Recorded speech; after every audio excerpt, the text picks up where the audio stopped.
Top quality और consistent performance के लिए सिर्फ सिल्वर पंप नाम याद रखना.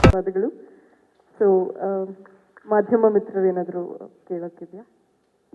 ಮೈಕ್ ಪಾಸ್ ಮಾಡಿ 2-3 ಇದೆ, ಪಾಸ್ ಮಾಡ್ತಾರೆ. ಇದು ಇಲ್ಲಿರೋದು ತಗೊಳ್ಳಿ, ನಾವಿಲ್ಲಿ ಶೇರ್ ಮಾಡ್ಕೋತೀವಿ. ಇಲ್ಲಿ ನಾನು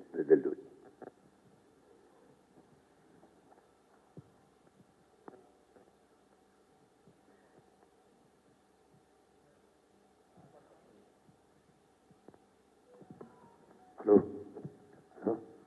ಸರ್, ಈ ಸಿನಿಮಾ ಅನೌನ್ಸ್ ಆದ ತಕ್ಷಣ ನಮಗೆಲ್ಲರಿಗೂ ಮೈಂಡ್ಗೆ ಬಂದದ್ದು ಮ್ಯಾಕ್ಸ್ 2 ಅನ್ನುವಂಥ ವಿಚಾರ ಓಡಾಡ್ತಿತ್ತು. ಸೊ ಅದೇ ಡೈರೆಕ್ಟ್ರು, ಅದೇ ಹೀರೋ. ಸೊ ಟೈಟ್ಲು ಕೂಡ ಇನ್ನೂ ರಿವೀಲ್ ಮಾಡಿಲ್ಲ. ಮ್ಯಾಕ್ಸ್ 2ನ ಇದು ಪ್ರಶ್ನೆ ಯಾರಿಗೆ? ನಿಮ್ಗೇನೆ ಸರ್. ಕೈಗೇನಾಯ್ತು?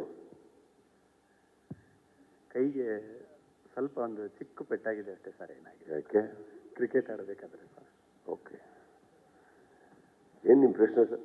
ಬೈಕಲ್ಲಿ ಕರೆಕ್ಟಾಗಿ ಮ್ಯಾಕ್ಸ್ 2ನ ಇದು ಅಂತ. ಇಲ್ಲ, ಇಟ್ ಇಸ್ ನಾಟ್ ಮ್ಯಾಕ್ಸ್. ಯಾಕಂದರೆ ಸೇಮ್ ಡೈರೆಕ್ಟ್ರು, ಸೇಮ್ ಹೀರೋ, ಮತ್ತು ಮ್ಯಾಕ್ಸ್ 2 ಅನ್ನುವಂಥ ವಿಚಾರ ಸಾಕಷ್ಟು ಚರ್ಚೆ ಆಗ್ತಾ ಇತ್ತು. ಸೊ ಸಕ್ಸಸ್ ಆದ್ರಿಂದ ಅದರ ಲೆಗಸಿ ಕಂಟಿನ್ಯೂ ಆಗಿದೆಯಾ ಅಂತ. ಇಲ್ಲ, this is not max 2. Of course the legacy legacy has to continue. ಒಂದು ಟೀಮ್ ಒಟ್ಟಿಗೆ ಬರ್ತಾ ಇದೆ ಅಂದರೆ ನಾರ್ಮಲ್ ಅಲ್ಲ. ಈಗ ಎಷ್ಟೋ ಸಲ ಕಾಂಬಿನೇಷನ್ ಮಾಡೋಕ್ಕೆ ಹೋಗ್ತೀವಿ. ನೀವು ಹೇಳಿದ್ದು ಕರೆಕ್ಟ್. ಅದು it was making the rounds. ಮಾಡ್ತಾ ಇದ್ದ ಮಾಡೋ ಪ್ರಯತ್ನ ಮಾಡಿದ್ದು ಹೌದು, ಅದಕ್ಕೆ ಕತೆ ಕೂತ್ಕೊಂಡಿದ್ದು ಹೌದು. ಆದರೆ ಅದು ಶೇಪ್ ಆಗಬೇಕಾದ್ರೆ ಸಮ್ವೇರ್ ವಿ ಫೆಲ್ಟ್ ಸಮ್ಟೈಮ್ಸ್ ನಡೆಯುತ್ತದೆ. ಸಕ್ಸಸ್ ಅಂತ ಒಂದು ದೊಡ್ಡ ಸಿನಿಮಾ ಆದಾಗ we would like to carry forward that as you rightfully said legacy, or probably ಕಮರ್ಷಿಯಲ್ಸಲ್ಲೂ ಹೆಲ್ಪ್ ಆಗುತ್ತೆ, ಒಂದು ಫ್ರಾಂಚೈಸಿ ಓಪನ್ ಆಗುತ್ತೆ.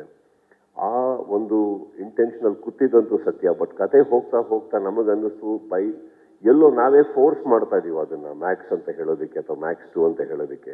Because it is giving us a different character as a ನಮ್ಮ ಒಂದು ಪ್ರೊಟಾಗನಿಸ್ಟ್. ನಿಮ್ಗೇನಿದೆ, it is a different personality. ಆ personality ಹೆಂಗೆ ಅಂದರೆ ಇಟ್ ಈಸ್ ವೆರಿ ವೈಬ್ರೆಂಟ್. ಅಲ್ಲಿನ ಥರ ಇವಾಗ ನೀವು ನೋಡೋಕೆ ಹೋದರೆ ಅರ್ಜುನ್ ಮಹಾಕ್ಷ ಏನಿದೆ ಒಂಥರ ಸ್ವಲ್ಪ ಸೀರಿಯಸ್ ಆ್ಯಂಡ್ ವೆರಿ ಇದು ಸ್ವಲ್ಪ ಎಲ್ಲೋ ನಿಮಗೆ ಮುತ್ತತ್ತಿ ಸತ್ಯರಾಜದ್ದು ಸ್ವಲ್ಪ ಟಚ್ ಬರ್ಬೋದು ಅಂತ ಹೇಳ್ಬೋದೆ. ಅಂದರೆ ಕ್ಲೋಸ್ ರೇಂಜಲ್ಲಿ ಹೇಳ್ತಾ ಇದ್ದೀನಿ. It's a different film sir. It's a different film again. Definitely not Max. It's a different film and ಅದನ್ನು ಸದ್ಯಕ್ಕಂತೂ ಕೈ ಬಿಟ್ಟಿದ್ದೀವಿ. ಮ್ಯಾಕ್ಸ್ 2 ಅನ್ನೋ ಸದ್ಯಕ್ಕೆ ಕೈ ಬಿಟ್ಟಿದ್ದೀವಿ. ಏನಿದೆ sir plan? Already Bigg Boss ಅನೌನ್ಸ್ಗೆ ಪ್ಲಾನ್ ಮಾಡಿದ್ದೀರಾ? ಬೈಕ್ ಇದುವರೆಗೂ ಚೂರು ಬಿಗ್ ಬಾಸ್ ಪ್ಲಾನ್ ಮಾಡಿದ್ದೀರಾ, ಜೊತೆಗೆ ಬಿಲ್ಲರಂಗ ಭಾಷಾ ನಡೀತಾ ಇದೆ. 7ನೇ ತಾರೀಕಿಂದ ಶೂಟಿಂಗ್ ಕೂಡ ರಿವೀಲ್ ಮಾಡಿದ್ದೀರಾ ಸರ್. ಈ ವರ್ಷದ ಪ್ಲಾನ್ ಇದು ಒಳ್ಳೇದೋ ಕೆಟ್ಟದೋ? ಒಳ್ಳೆ ವಿಚಾರ ಸರ್, ಅದಕ್ಕೆ ಹೇಳ್ತಾ ಇರೋದು. ನಗಾಡ್ಕೊಂಡು ಕೇಳಿ, ಇನ್ನೊಂದ್ಸತಿ ಕೇಳಿ ಸರ್. ಏನ್ sir extraordinary sir, Bigg Boss ಮಾಡ್ತಾ ಇದೀರಾ, ಬಿಲ್ಲರಂಗ ಮಾಡ್ತೀರಾ, ಏನ್ ಖುಷಿ ಸರ್. ನನಗೆ ಪ್ರಶ್ನೆನಿಲ್ಲ ಅಂದ್ಬಿಡಿ. ಅಲ್ಲಲ್ಲ, ಒಂದು ಸಿನಿಮಾ ವೆಯ್ಟ್ ಮಾಡಿ